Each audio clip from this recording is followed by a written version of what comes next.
Ya baik, Assalamualaikum warahmatullahi wabarakatuh. Senang sekali kita bisa berjumpa kembali untuk melaksanakan pembelajaran pada hari ini ya. Melanjutkan pembelajaran pada pembelajaran sebelumnya, hari ini kita masih membahas tentang akhlak ya. Kalau kemarin kita membahas tentang sikap jujur, pada kesempatan kali ini kita akan membahas tentang sikap taat dan patuh kepada orang tua, atau lebih dikenal dengan birrul walidain. Mengapa birrul walidain ini penting atau taat kepada orang tua ini penting?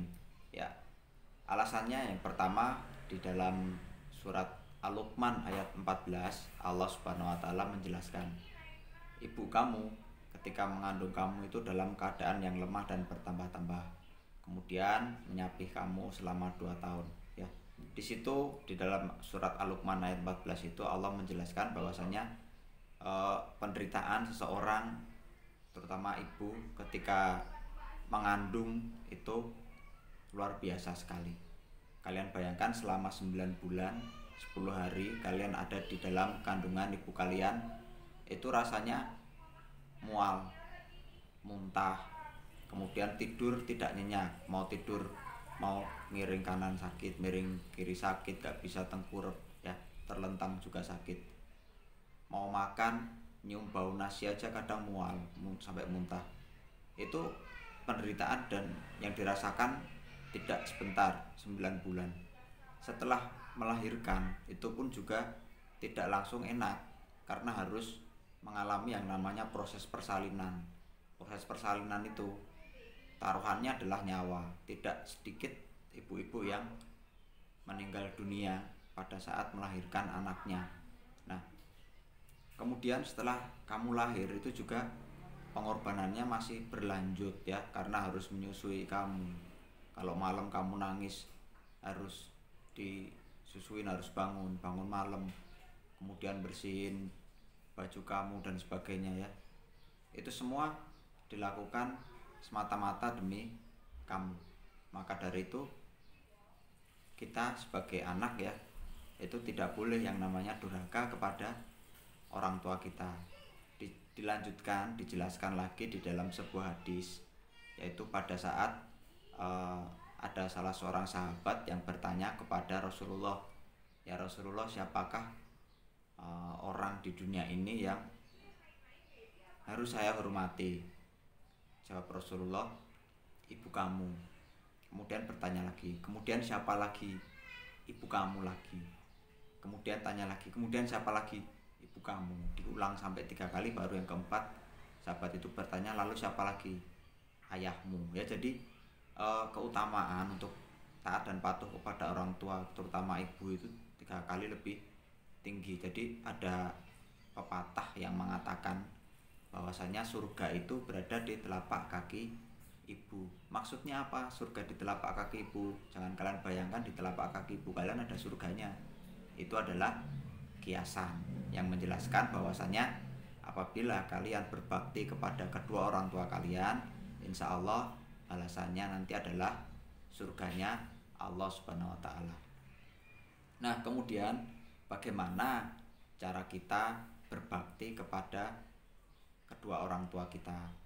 Ini dijelaskan di dalam surat Al-Isra ayat 23 ya.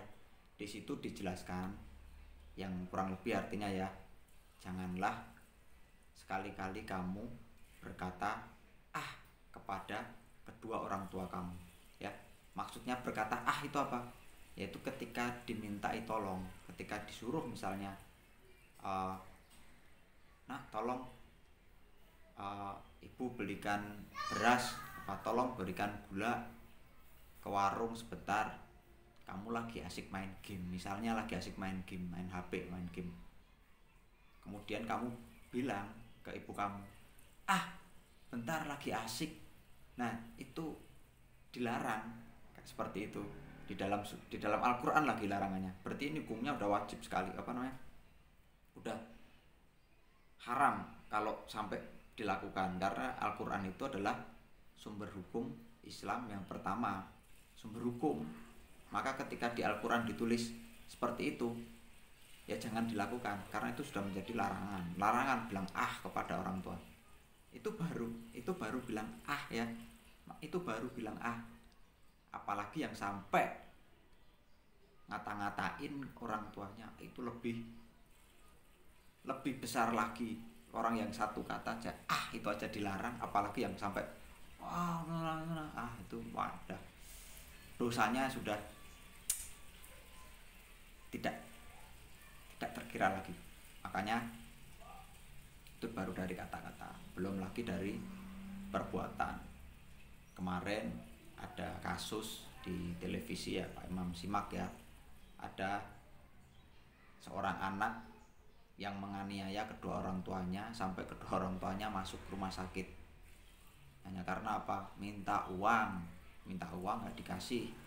Kemudian orang tuanya dianiaya, dipukulin. Nauzubillah min dzalik, itu dosanya mungkin nggak bisa masuk surga orang seperti itu. Nauzubillah, jangan sampai kalian melakukan hal demikian ya. Nah tadi pentingnya berbakti kepada orang tua ya, karena pengorbanan mereka yang sudah sangat banyak.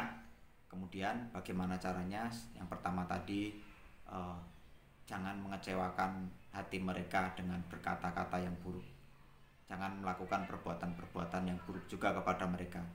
Kemudian selanjutnya bisa dengan cara mendoakan mereka ya. Ini selanjutnya di ayat Al-Isra yang selanjutnya ayat 24. Itu isinya adalah doa kepada orang tua ya. Kalian hafal doanya? Kita baca bersama-sama. Bismillahirrahmanirrahim. Rabbighfirli wali walidayya warhamhuma kama rabbaya nizokhiro. Ya Allah, ampunilah diriku, ampunilah dosa kedua orang tuaku, dan sayangilah mereka sebagaimana mereka menyayangiku di waktu aku masih kecil ya. Jadi Pak Imam ulang lagi review ya, akhlak itu adalah perilaku. Jadi pembelajaran akhlak yang berhasil itu adalah adanya perubahan perilaku. Kalau sekarang kalian belum merasakan pernah berbakti kepada orang tua kalian harus ubah cara kalian dengan cara yang pertama tadi, tidak boleh berkata kasar, nggak boleh bilang ah, itu ada larangannya di dalam Al-Quran. Kemudian diperintahkan untuk mendoakan kedua orang tua, itu juga ada perintahnya di dalam Al-Quran, surat Al-Isra ayat 24. Bisa kalian cek sendiri di Al-Quran kalian ya.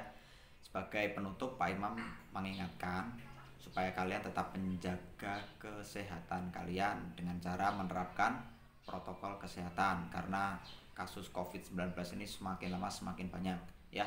Jangan keluar rumah kalau tidak penting, tapi kalau penting sekali kalian harus keluar rumah, jangan lupa kenakan masker dan jaga jarak ya. Kurang dan lebihnya mohon maaf. Billahi taufik wal hidayah. Wassalamualaikum warahmatullahi wabarakatuh. Pakai masker.